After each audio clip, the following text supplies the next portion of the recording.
Steven, I think they're ready for us. You ready? Yeah, So what's up, everyone? Welcome to another episode of We Got Next, aka 2 a.m. in Sweden, Sports Edition. Steven, how you been? I'm good, man. Busy. Just got back from Punta Cana. Yeah, I heard. That was pretty dope. As someone who has kids, it Mhm. was, and you appreciate this. It was great to not be on anyone's schedule but our own. Kind of woke Yeah, up whenever we wanted, did breakfast, lunch, and dinner whenever we wanted to, and the boys just hung out by the pool all day, Friday and Saturday. Got after it as always. Um, but yeah, busy kids start school next week, so wrapping up on things. Yeah, and now we're in fall mode, and the season starts next weekend. it does. Yeah, That's something we'll definitely jump into and dive into because college football is about to begin. We still have preseason going on. Then we have NFL happening, and it's almost like one, two, three. It kind of just happens super quick. The first thing I want to jump into is our hot takes. So the first one, and I was debating on which one to end up going with. We both watch ESPN. We're both familiar with it. We probably both heard about RG3 getting fired on his day off. We heard about Sam Ponder getting let go as well. I was talking to my mom about it. I want your thoughts because now Mike Greenberg, they're saying, is going to be the NFL countdown person. mm. What are your thoughts on it? But also, I want to take it a step further because a lot of these firings have made the ESPN reporters work actual 9 to 5 jobs now instead of they would have their little segment. So, one, what are your thoughts on Mike Greenberg being the person that they picked, and then two, them actually working more now? I like Mike Greenberg. I think like he can, you know, like he can make it flow. It's he's not gonna like try too hard to like get his 2 cents in there when he has like the NFL players up there with him. He's pretty good about that. A true professional of the game. Um, and then the firings. I mean, like RG3 firing was great timing. On that, he's still 2 years left on his contract, so Do they pay uh, him out like the NFL or no? I don't know how that works, but I don't know how much that is either. But he'll be doing something very soon, right? Like Hmm. he's he's Easily. he's too good of like a character to like not stay Yeah. on TV. Um, but yeah, I mean, I don't know how much you watch ESPN programming. But, like I don't. Like I see, we I all see don't watch. what is posted on Twitter about the certain segments and Stephen A. and yada yada yada. But like, I don't think it matters like what these like people do. It's not like I don't know. It's just like the product is so watered down now, and like it's not like Hmm. Sports Center anymore. Like, I haven't watched Sports Center in years, bro, years. Yeah. I see all of these like nostalgia pages about like what Sports Center used to look like, the rundown when we were in high school, like getting ready in the morning, what it looked like. That was a you had to be there for that type of shit. Yeah. So I don't really think it like. And who's doing NFL countdown? Like during on Sundays, it's gonna be Greenberg, right? Is that what you're saying? Yes. Yep. Um, they fired Sam Ponder, so I'm assuming that Laura Rutledge, the other Paul Blonde, she does a lot of college football stuff, NFL sometimes, so she'll be another name in there. But like, it doesn't matter. I'm not gonna watch it outside of College Game Day. I do not watch anything on ESPN pretty much, Yeah. or So just Fox or whatever else.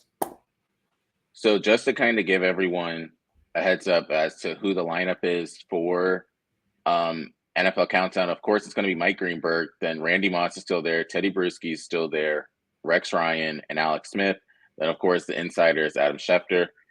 So that's kind of their lineup. As you can see, they definitely went away from the old school heads that we used to see on there. And then, of course, the Hasselbacks, they used to play a little point in there too.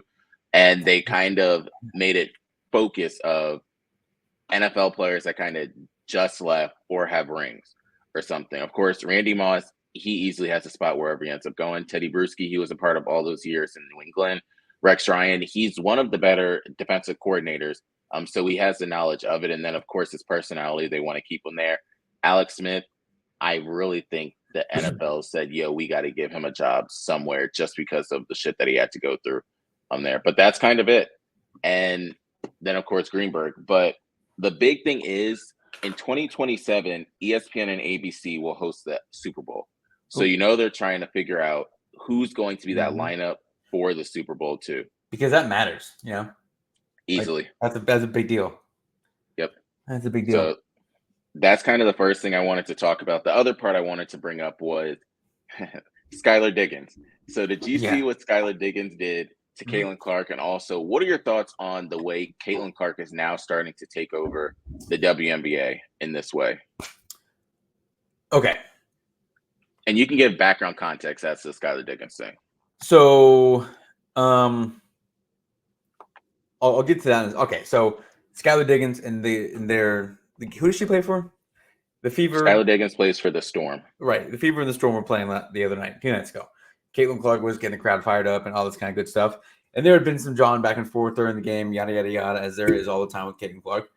And then she was kind of getting the crowd pumped up, putting her arms up in the air. And then Skylar Diggins was like maybe, we'll call it 10 feet away from her, maybe 15 feet, right? And if she would have kept walking at the normal pace she was walking at, she wouldn't have hit her. But she sped up and gave her a little shoulder. And that didn't even faze Caitlin Clark. More importantly, and we've said this before, I've said it multiple times, mountaintops on Twitter, everything. We're not talking about this. We're only talking about this because it's Caitlin Clark, right? Like that's it. This happens every year in the WNBA. Like there's beef during games, like the standard basketball game. But because she is who she is, that's the only reason why any of these games and any of these highlights are getting any traction at all. And then the shit with Angel Reese, just people are just dogging her, bro. She's putting up numbers, but if you see the highlights, it's not really like a 14 and 15 game. You know what I mean? She puts a little effort into getting those stats sometimes. Now sometimes her highlights are really good and she's a great player, but I see why people will dog her for that. But Caitlin Clark is she's not the face of the WNBA. I think it's probably Asia Wilson still. Yeah. Caitlin Clark and Diana Taurasi, Diana Taurasi, you're done. You're done.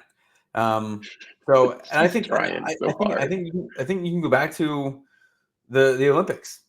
I didn't watch a single women's basketball game, even the last game. I didn't watch it. I just I saw the highlights afterwards, and I was following it on the app or whatever. But I didn't watch it. Now, if Caitlin Clark was on there, I probably would have watched it because my wife probably would have watched it too.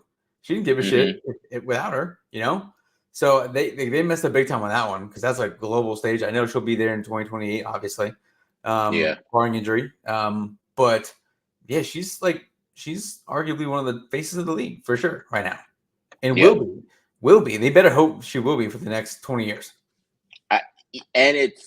So I went down this rabbit hole that I was trying to understand certain women and their marketability. So the 3 rabbit holes I went down, number 1 was Caitlin Clark, number 2 was Taylor Swift, number 3 was Dua Lipa. And they all are very similar in terms of they just have that attracts. It's not adults a lot of the time. You're marketing towards the young girls. Yeah. And however you can end up filling up the seats for the young girls, that's what it is. Caitlin Clark just has that they end up looking up to her. Asia Wilson has, I would say, the teenage to adults. The adults love her, but the kids are the ones that are honestly giving the money for it. It's through the adults, but it's the kids that are giving the money for it. And if that's how it is, that's how it is. I think also, and I've said this before. I think again, if Caitlin Clark went to UConn, if she went to Notre Dame, if she played under Don Staley, if she played, any of those, Tennessee, whatever. I still think we're talking about her, but not like this. But dude, again, she the fucking Iowa, man. That's really what it is, dude. No one else. It's so rare that someone comes out of a school like that. If if she went to any of those other schools, we'd still be talking about her. But kind of like we're just talking about Angel Reese, not that much. And then, boom, fucking Iowa, dude. She's the NCAA all-time leading scorer, men's and women's. Hello. She's the 2-time National Player of the Year. Is the only reason why that program is relevant. And they're you're not going to hear from them again, ever. Nope. Let's start counting how many years it takes until we hear Iowa women's basketball again. So yeah, good for her, dude. good for Caitlin Clark, but they just need to protect her, in so many different ways. Yeah. So many different ways. So my next thing, and I'm glad you started talking about the college topic, because I want to swing this over to college football. So as everyone knows, Steven's definitely the backbone of all things college football for this show, and I've started to understand college football a hell of a lot more. I want to start to dive into different conferences. So of course it used to be the Power Five. It's not technically really Power Five conferences anymore. It's kind of like a big three or four at this point. And I want you to end up giving people a team that people should watch out for or pay attention to that they might not. The first conference I want to start with is the SEC. So of course, as everyone knows, Texas is over there now. We have Tennessee that's over there, and then we have Oklahoma and those various teams. But who's a team that people should pay attention to in the SEC?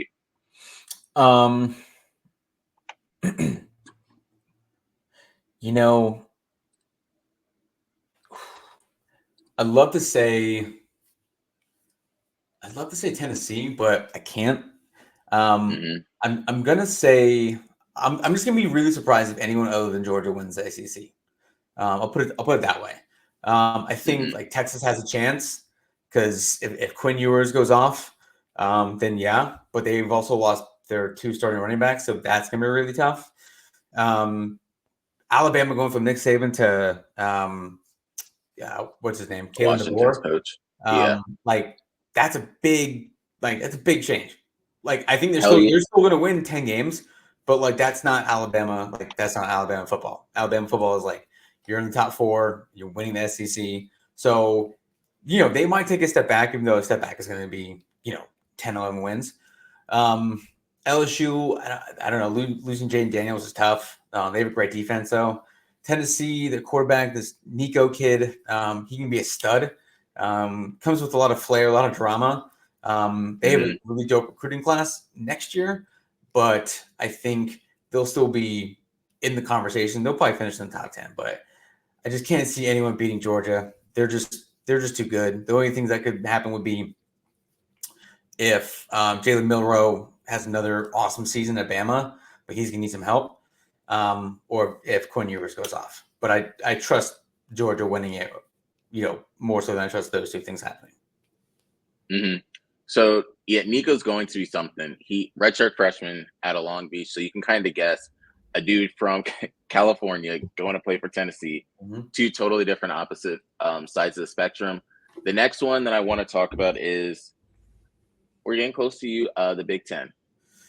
So on paper, Ohio State is probably the best team in the country, which really sucks.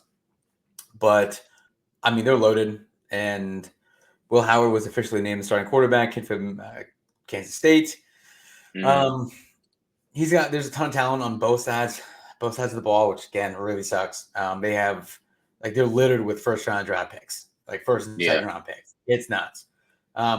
They have probably a top 5 defense. This kid Jeremiah Smith, a wide receiver.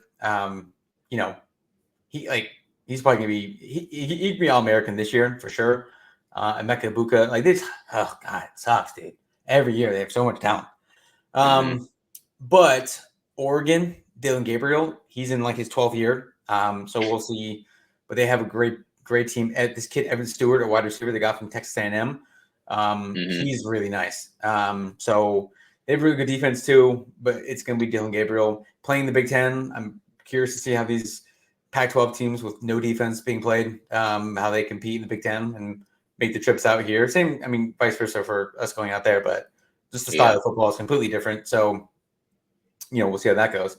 I don't think Michigan's going to be as good as people, want to maybe believe. They have a top 5 defense again, but again, they're also littered with NFL talent on defense. Will Johnson, cornerback, probably the best DB in the country. But they lose a ton on offense. They lose J.J. McCarthy. They lose Blake Corum, 2 all-time Michigan greats, national champs. Colston Loveland, their tight end, probably the best tight end or one of the 2 best tight ends in the country. But I don't trust the quarterback. This kid, Alex Orji, he's not that good. So we'll see how that goes. But I don't think they're going to be – they got all this shit hanging over them with this, the cheating scandal and all that kind of good stuff. So I don't think they're going to be what they what they were last year or anywhere close to it. Penn State, obviously, like I'm very high on them as a lot of people could are, but never guess. right, yeah. So, but our season hinges upon Drew Aller, which they have these hinge players in the country. He's probably one of the top 3 because we have top 5 defense, probably the best defense maybe in the country. We have the best defensive player potentially in the country, and Abdul Carter. We have a ton of talent, but it's all depending on Drew Aller. We have a new offense coordinator, Andy Colton, to keep in Kansas. So we have a ton of NFL talent as well. Great running backs, elite running backs, probably the best running back duo in the country. But if things play out the way everyone thinks they will, Ohio State's probably going to win it. But as long as Penn State or Oregon have one loss, then we'll make the playoffs. So the Big Ten could get 3 teams in there. So for anyone that does not know about some of the additions, of course, they added Washington, USC, UCLA, and the Ducks, just to name a few of the teams that were added to the Big Ten. Final one that I want to end up bringing up is the Big 12. And so for anyone that doesn't know who was added there, both Arizona teams, to Arizona State and then also Arizona Wildcats, were both added over there. Of course, Deion Sanders is now inside of that conference as well. But kind of going off of some of that information, who's a team that people should pay attention to in the Big 12? Not many. Let's see. Utah gets Cam Rising back. Again, another guy's been in his 8th season in college football. Long time. Yeah. Oklahoma State with Ollie Gordon at running back, arguably the best running back in the country. One of the top 3. West Virginia is going to be sneaky good. Penn State plays a nice weekend. They are going to be good, but to win it, maybe. Colorado, dude, I get it. I get the hype. They have Travis Hunter's one of the best players in the country. He can be a Heisman Trophy type of guy. I get the Deion thing. I get his son, Shador, is an NFL quarterback. I don't know where he'll go, but their roster is just it's so tough to just put portal dudes on a team and expect to win. Mm-hmm. You know what I mean? Those guys, those 2 can ball out, but that's a quarter of what you need. So they're building it. I think they'll probably be 500 this year, which is better than they were last year. They were 4-8 last year, so 6-6, maybe 7-5. But they play North Dakota State week 1, dude. And anybody who knows college football, North Dakota State is one of the best teams in the FCS. They're really good, dude. So they're going to Boulder, and I will not be surprised if North Dakota State goes in there and dominates that game. Will not be surprised. They're 2nd in the FCS right now, or preseason rankings. So that's a huge game to start the season, dude. And then let me look at their schedule really quick.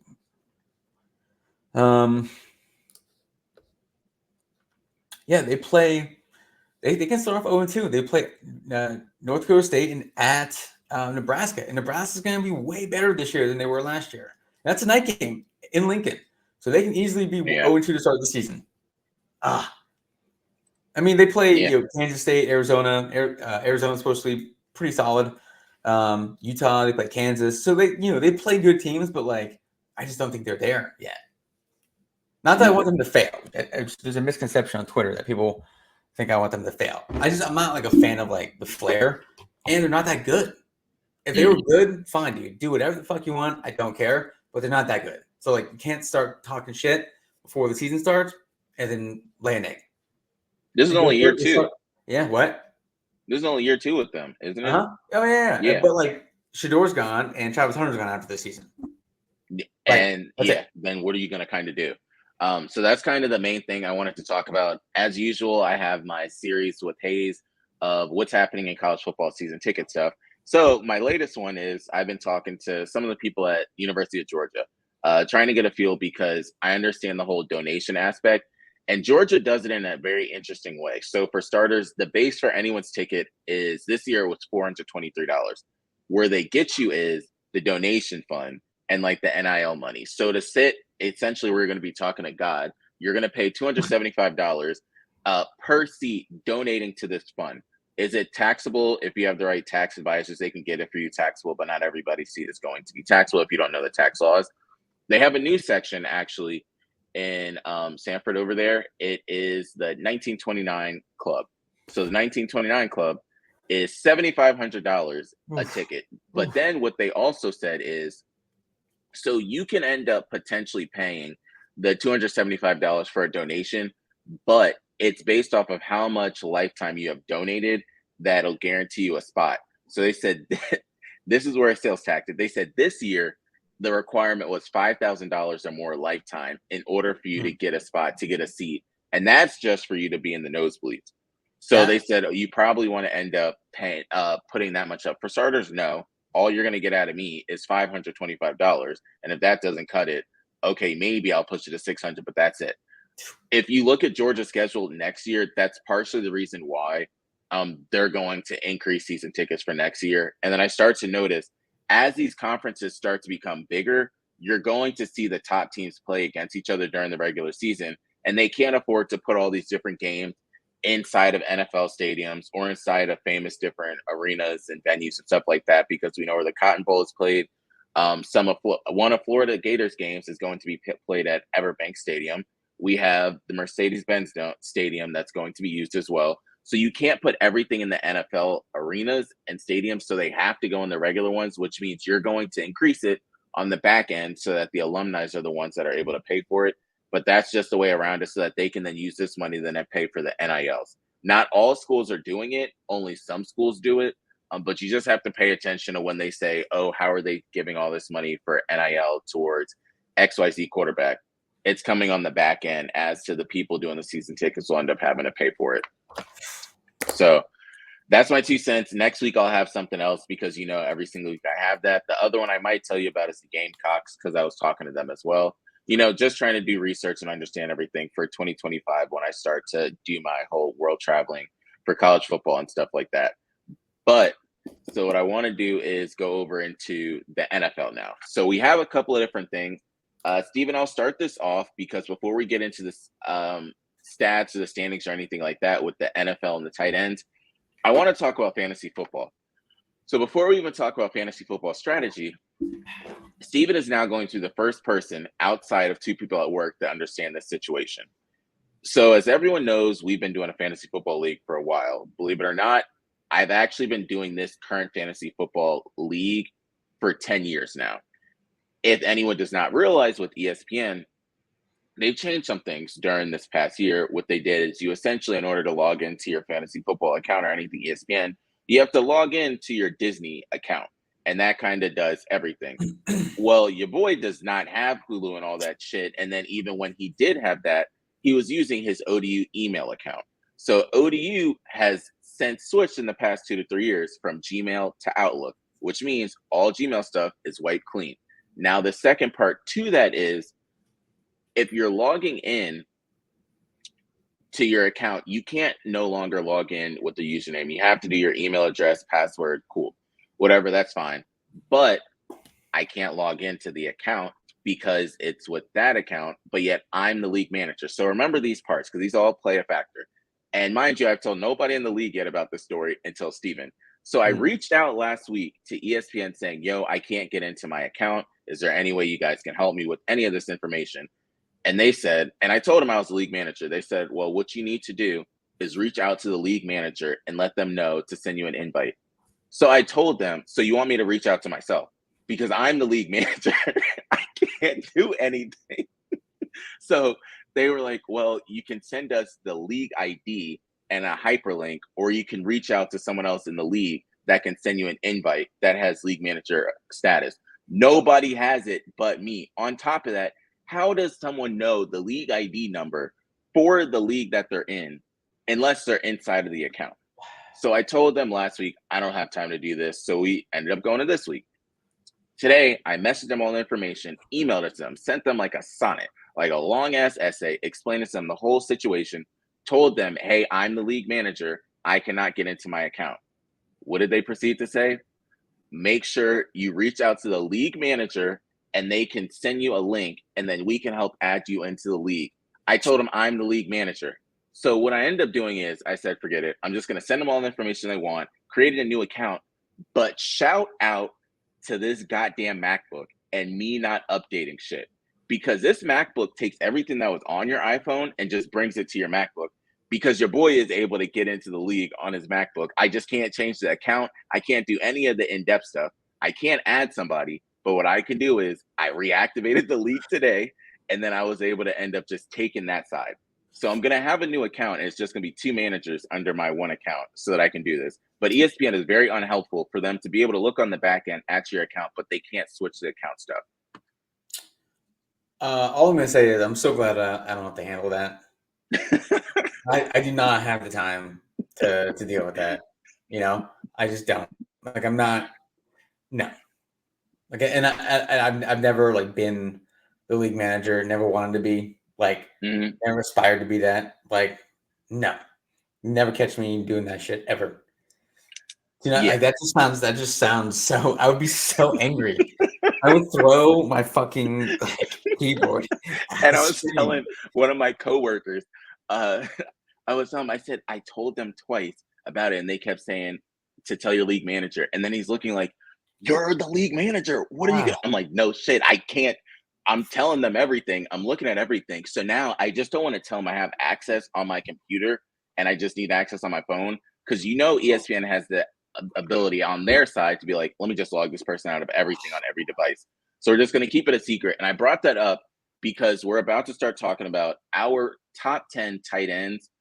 This is not fantasy football wise. This is just strictly on the field play and then also stats wise, who we view as the top 10 tight ends, and we can end up having a notable mention as well. Do you want to go first? Do you want me to go first? I will go first. Okay. Okay. So it feels like with the tight ends, there's like 3 solidified top guys, and then you can just kind of fill in the rest, right? Mm-hmm. It could be anybody's year in the tight end group outside of like those 3 guys. Number 1, I got Travis. Are we going 1 to 10? 10 to 1. 10 to 1. 10 to 1. Yeah. Okay. At 10, I got Dallas Goedert. Okay. Could be, he's one of, like, there's a lot of in between guys, or like any given year he could be one of those guys. But they have a lot of weapons on that team, especially a wide receiver. They got Saquon now, so I think Dallas Goedert's touches are going to go down, but obviously you can expect to have all pro production from all 3 of those guys. Someone's going to have a down year, maybe one of the receivers. He could be in that spot, but I think his touches are going to go down. Number 9, I have David Njoku with the Browns. Depends on what That's Deshaun solid. Watson you get. You know what I mean? Like, if you get the really good version from Houston, yeah, he's going to get a lot of love too. But Watson hasn't played in a minute, so like you never know. Still young though, so he's still kind of in his prime, if you will. But so number 9, Njoku. Number 8, TJ Hawkinson. Okay. Like, we'll see. Like, the Vikings are going to use him because they have to. But like, McCarthy's out for the season. His backup, Sam Darnold. Yeah. Okay, we'll see. So I think, but he's going to be the go-to guy. I mean, not a go-to guy, but you know what I mean. Like, aside he's from, injured to start the season though. But he's going to be safety blanket though as the season goes on. Correct. Yep. Another safety blanket at number 7, but I think he's going to get a lot of attention, is Pat Freiermuth with the Steelers.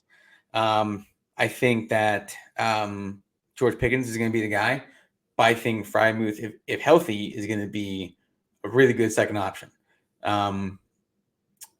I just think with Fields or Russell Wilson loves his tight ends, and if Russell Wilson's the guy, I think that goes in favor of Freiermuth. He can also be the huge X factor for them winning the division or not. Number 6, I got Sam Laporta. I think he's one of those guys. Like, if he has another season like he did last year, if not better, which you expect that, he could be in the top 3 maybe. They use him a lot up in Detroit, and they're going to. So we'll see. Again, he could be one of those like top tier guys. Number 5 is going to surprise you for sure, but I think he's like really good. Is Brock Bowers in Vegas. Um, you know, the quarterback situation is less than ideal, right? Mm-hmm. But I think that it doesn't matter who it is. I just think that, and also I know they have Devontae Adams, but like, is he there? Is he really there? Like they're probably gonna trade him, right? I don't see him being there for long. But I think Brock Bowers is like the future of that team, like offensively. So why not? And he's a matchup problem, so you can line him up out wide, put him in the slot, or put him in line tight end, and just different matchups. So I think he's going to be phenomenal, and he can in a couple of years be one of the top guys in the league. Number 4, I got Dalton Kincaid. I think that he's going to be with Stephon Diggs out of the picture. I think Kincaid's going to get a lot of attention. And I think that's going to bode well for him. I think that's going to bode well for their offense too. And number 3, I got Mark Andrews. When healthy, like I don't think I don't think you can go to him as much in a game as you can with the next 2 guys. Which, by the way, number 2, George Kittle, number 1, Travis Kelce. Mm-hmm. You can go to him you get him 10 targets. Those guys you can get to like 15 targets though. The Ravens wide receiver situation again is, mediocre at best. They don't have a guy, so Mark Andrews has to be that guy. Number 2, Kittle. Number 1, Travis Kelce speaks for itself. So Dallas Goedert, number 10, okay. David Njoku, number 9, TJ Hockenson, number 8, Pat Frymuth, number 7, Sam Laporta, number 6, Brock Bowers, number 5, Dalton Kincaid, number 4, Mark Andrews, 3, George Kittle, 2, Travis Kelce, 1. So for anyone that does not know, we do keep track of it. So whenever Steven ends up saying his picks, I end up putting it down and we compare them just side to side, just so we can kind of see.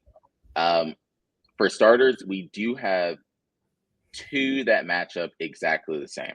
So I'm not going to be a homer on those. The first one is Travis Kelce. I think until he wants to not be number 1, he's going to be number 1.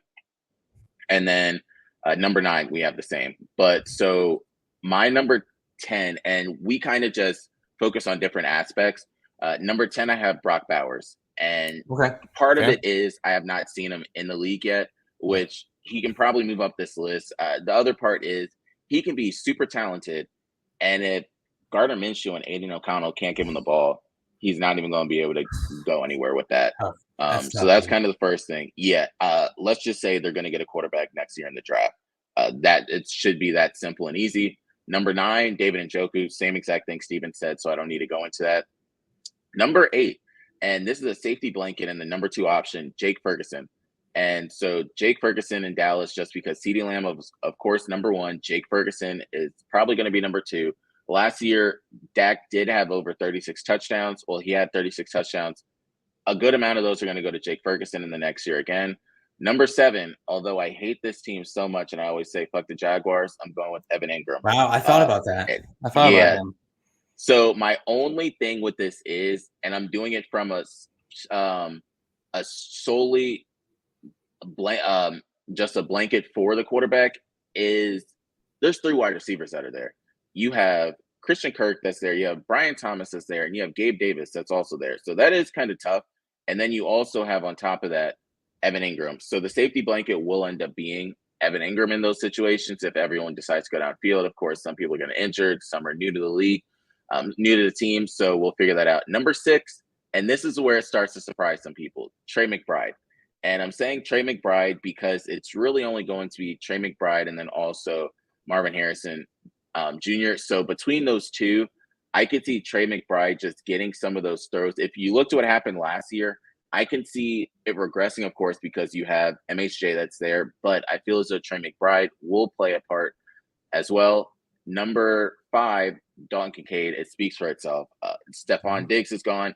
I don't think they really have a true wide receiver. I personally want Keon Coleman to be that person. People are saying Khalil Shakir and then also Curtis Samuel. But I personally think Keon Coleman has every which way to end up taking that number 1 spot off the top if he wants to. And then Dalton Kincaid is going to get it. Dawson Knox is going to fall into the shadows just like Zach Ertz did for Dallas Goedert. It's going to the same exact transition that's happening there.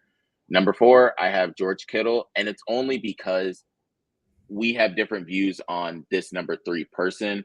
And number 3, it's a super bias. If anybody knows how much I talk about the team, it's Sam Laporta.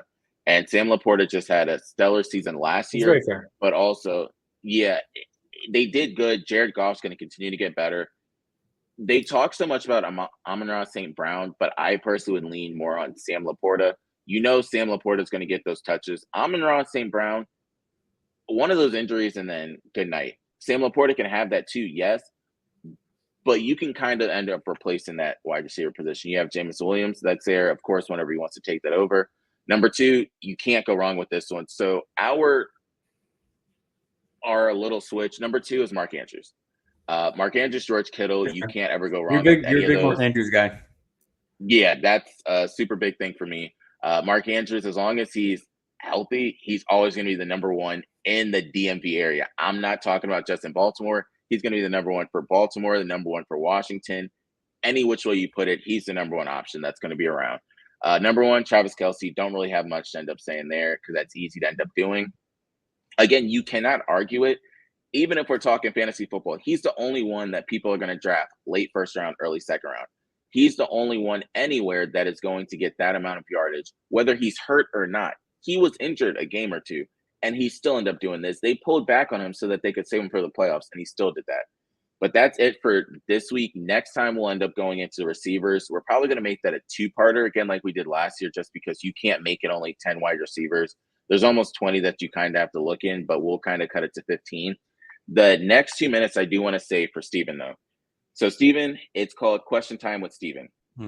Super quick. The first one is, how much would you be willing to spend on an NFL ticket?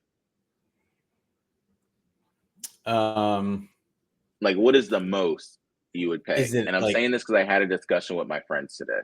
Are you saying like for the Steelers? Any team against any team. All right. So if it was like the Super Bowl, Steelers in the Super Bowl, and like I was going, man, that's a once in a lifetime type of thing. I'd probably spend $1,000. Okay. Now, for Penn State, I would spend, not like me personally, and you know mine, my sources. I probably wouldn't have to pay for a ticket. If I did, it'd be like a discounted type of thing. Shout out to the homies for the hookups. But I would pay. I wouldn't pay a mortgage, but I'd pay pretty damn close. Yeah. So, for sure. That's the big thing. I brought that up because my friends and we were talking about the Ravens and the Eagles, and I was like, y'all are going to have to pay over $400 for a ticket. And they're like, to see Lamar and Jalen Hurts, I would definitely do it. I'm not doing that. No. But people would. But I get it. I get it. For that, no. I don't need to see them that badly. Pay $400. Maybe for one of those games, $200. I feel like $200 is fine. It depends on, dude, this is such an adult thing, how to phrase this. It depends on how much the trip is going to cost in general. Exactly. If I got to fly somewhere, I got to get a hotel. I got to pay for a bunch of other shit like food, drinks, whatever, this and that. I pay for the ticket too. That also factors into a lot of different things too, Shout out, though.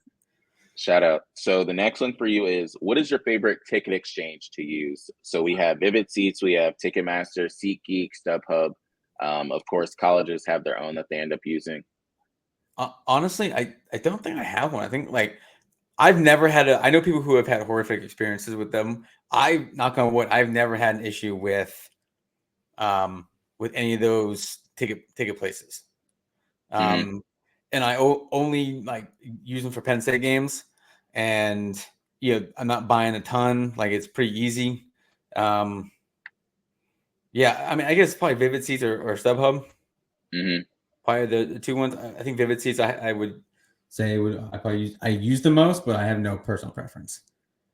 So your final one is, now, if you're not going to the game, which of these streaming platforms is your favorite to end up watching a game on? YouTube, Hulu, Sling, regular cable TV, or Peacock? Hulu. Okay. It is slightly delayed, which is fine because my phone's on silent anyways during the game. Mhm. But the few times that it's happened where I forgot about it, that's kind of annoying. But Hulu, yeah, hands down. I don't have any of the other services though. I only have Hulu. And Peacock for I think the one game a season Penn State is on Peacock. I think I just get it from one of the homies using their subscription. So shout out to the homies. Shout out.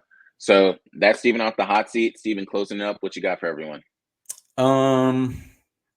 Yeah, season's right around the corner. It is. Next it starts this Saturday, but like the real, all the big games are next weekend. I'll be in Morgantown with some of the homies. My guy Mike, Shotsky Mike. Yep. Shout out. He's gonna be there. My Uncle Jeff's gonna be there. Some of the guys from the tailgate. So that'll be dope. But yeah, just fucking football, man. Just nothing better for the next 6 months. That is, yeah. Let's get it. I'm down. That's exactly how it is. So I only have a couple of things. The first one is I came across this video link and it was talking about how difficult the English language is. And I always knew it was difficult, but I never understood how difficult it was until you look at the words like throw, dough, cough, dough.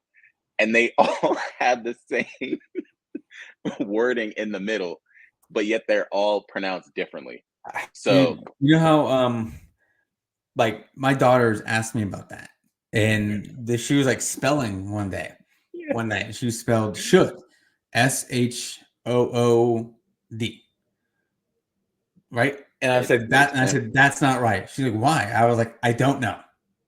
I don't know why it is spelled SH. I spelled it SHO. I spelled it, how you should spell it.